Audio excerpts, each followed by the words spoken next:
Listening to the Critical Hour on Radio Sputnik. I'm Wilmer Leon, joined here by my co-host, Garland Nixon. Thank you, Wilmer. U.S. considers stepping up drone strikes in Somalia. The U.S.-backed Somali government has asked for Washington to loosen restrictions on carrying out airstrikes. According to a report from the New York Times, the U.S. is considering expanding drone strikes in Somalia after a request was made by the U.S.-backed Mogadishu-based government. For insight into this, we turn to our next guest. He holds the John J. and Rebecca Moores Chair of History and African American Studies at the University of Houston. He is one of the most prolific writers of our time. His latest book is entitled The Counter-Revolution of 1836, Texas Slavery, Jim Crow, and the Roots of American Fascism. Dr. Gerald Horne. As always, sir, welcome back. Thank you for inviting me. So the Somali government has asked the U.S. to loosen restrictions on drone strikes so more can be carried out against al-Shabaab. Under the current policy that was recently formalized by President Biden, strikes in Somalia need to be justified as in defense of partner forces, or they need to be approved by the White House. Speak to that, Dr. Horne, and also speak to it in the context of the United States has its shorts all in a bunch because Russia has been using drones in Ukraine and allegedly been buying the drones from Iran, and drones have been used in Yemen. So it seems as though the United States anti-drone policy has a few holes in it. Dr. Gerald Horne. Well, I think we need to look at this question of Somalia with more care and attention than we would ordinarily in light of recent events.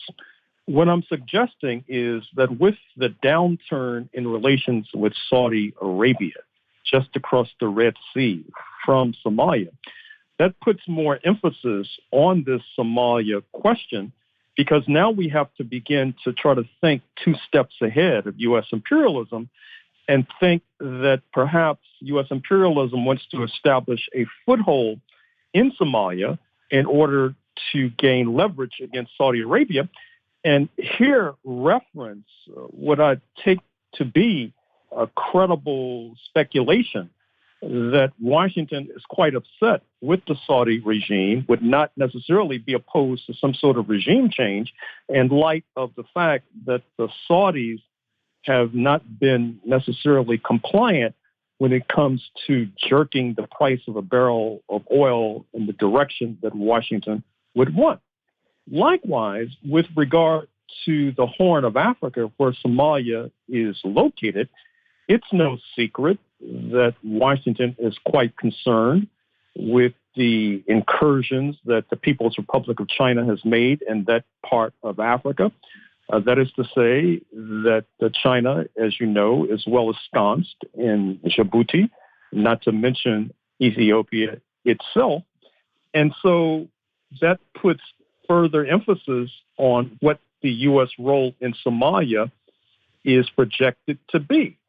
And then, of course, we already know, looking historically, that Washington has had a decided, dedicated interest in Somalia going back decades to the time when Somalia had a more credible government, speaking of the government of Siad Barre in the late 80s, early 1990s, which ran aground because Siad Barre basically drank the Kool-Aid and decided to wage war against neighboring Ethiopia, which led to the downfall and the decline of both regimes. And I should also say that in terms of present-day Somalia, I should also link this speculation about regime change in Saudi Arabia with like regime change in Turkey. Now, how does Turkey fit into it? Well, we already know that Washington is upset with the fact that Turkey has increased trade with Russia as opposed to decreasing trade with Russia in light of Ukraine, but also that Turkey is basically the power behind the throne in Mogadishu in terms of doing everything from providing security at the airport to picking up the garbage.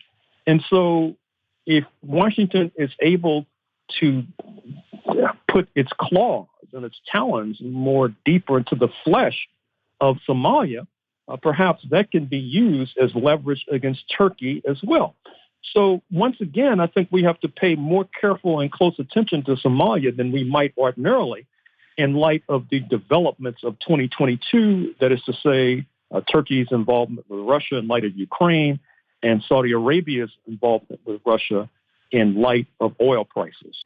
And what I think is a related story, responsible statecraft, Joseph Borrell's jungle trope was no slip of the tongue. EU's foreign policy chief suggests Europe has to unite to tame what's outside its own tidy garden, raising awkward colonial connotations. Dr. Horne. Well, yes, this is a story that has legs, and I think it's understandable why it does, because it basically suggested that Mr. Borrell has lost control of the plot. That is to say, at a moment when the North Atlantic powers are being challenged by the rising tide led by China and Russia and BRICS, you hear this echo of the 1930s in the rather odious remarks of Mr. Borrell. And Mr. Borrell should obviously do more in terms of an apology than he has, because certainly in light of the recent elections in Brazil, with Lula da Silva of the Workers' Party apparently coming back to power, there is going to be a decided shift in Brazilian foreign policy. You might pay careful and close attention to the statement made by Beijing in light of Lula's victory, basically promising a deepening of relations. And then you have the consolidation of the leftist bloc from Mexico heading southward through Central America, through South America, through Brazil to Argentina. And these are nations that are quite favorable to this China-led bloc, to the BRICS, which, by the way, was basically inaugurated by Brazil, in case you want to check the history. And so Mr. Borrell's remarks rang very oddly in light of what's going on. And I think it reflects the kind of off-kilter hysteria that's afflicting many countries in the North Atlantic bloc who are finding it difficult to adapt to a new international situation where they are not automatically in the driver's seat. You mentioned in your last answer possible regime change in Saudi Arabia. Would that be the removal of Mohammed bin Salman, or would that be the removal of the entire Saud family, since MBS's name is Mohammed bin Salman Al Saud? I think it would be more towards the former, although once you begin to interfere in the internal affairs of sovereign states, it's unclear where it might lead to. And it could lead ultimately to the destabilization of the entire Saud family, although I don't think that that's the intention, because it's no secret that MBS has many internal foes. Mm-hmm. You recall what happened during the Trump administration when he invited many close relatives to a meeting, ostensibly in Saudi Arabia, and then they were all locked up in a hotel until they coughed up assets that supposedly were going to developments of the nation. But lo and behold, it was not long after that he bought a $500 million yacht, began to buy homes and mansions in the French Riviera. And so he has many internal enemies within the family, amongst fellow princes, amongst fellow cousins. So it shouldn't be that difficult for MBS to slip on a banana peel. And, by the way, pay attention to the fact that he did not attend an important meeting of Arab leaders in Algeria just a few days ago, supposedly on doctor's orders. When I read that story. Yeah, the doctor said you might get shot. Exactly.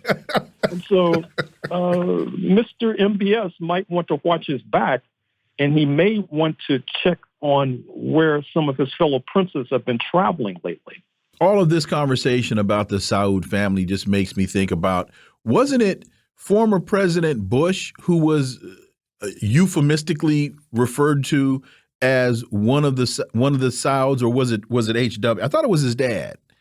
Well, it was both, actually, but certainly the second Bush was known as very close to Prince Bandar. You may recall. Bandar Bush. There we go. They called him Right. Bandar Bush. And that came to mind because I'm just trying to see, and I'm asking you probably an impossible question, but you're the one to ask. Whatever happened to that relationship in terms of how the United States was with the Saudis then, with Bandar Bush, and where we are today? Well, I think that the ground has moved beneath our feet. That is to say, international relations have changed. With the relation with George W. Bush, that was the time of the so-called unipolar moment, when the United States was bestriding the planet like a colossus. Those days are long gone. Mm-hmm. And obviously, when you see MBS begin to put feelers out for joining BRICS, that was the import of the meeting of South African President Cyril Ramaphosa to Saudi Arabia just a few days ago. And the world has changed, and the Saudis are trying to adapt and adjust. Mm-hmm. But Washington, of course, is a very jealous lover. It believes in monogamy with regard to its partners, but polygamy with regard to itself. And, of course, the United States, that's hardly surprising. We've got a couple minutes left, but I think this is important. Ethiopia nears victory in its civil war. U.S. scrambles to control the outcome. Well, as you know, peace talks are taking place in South Africa as we speak. Peace talks involving not only the African Union, but the United States as an observer, interestingly enough, and also with mediators of Uhuru Kenyatta, former leader of Kenya, and President Obasanjo, the former president, I should say, of Nigeria. The problem for Washington, it seems to me, is that the speculation is that Washington is upset with the Addis Ababa regime, and therefore it's put its money on the Tigrayan rebels. But the Tigrayan rebels are only 6% of the population, and even though they ruled the country for decades up until about 2018, it seems to me not to be a very wise bet to bet on them nowadays, particularly in light of the fact that the Addis Ababa regime, in light of its, once again, being able to buy a passel of drones, has been able to push back effectively against the Tigrayan rebels to the point now where it would not surprise me if the latter were forced to say uncle. We've got 30 seconds. When you look at former Nigerian President Obasanjo at the negotiating table, whose interests do you perceive him to be representing? We got 30 seconds.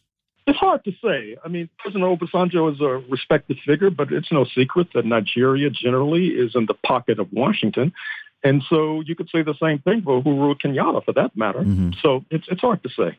Dr. Gerald Horne, as always, thank you so much for your analysis, and we look forward to having you back.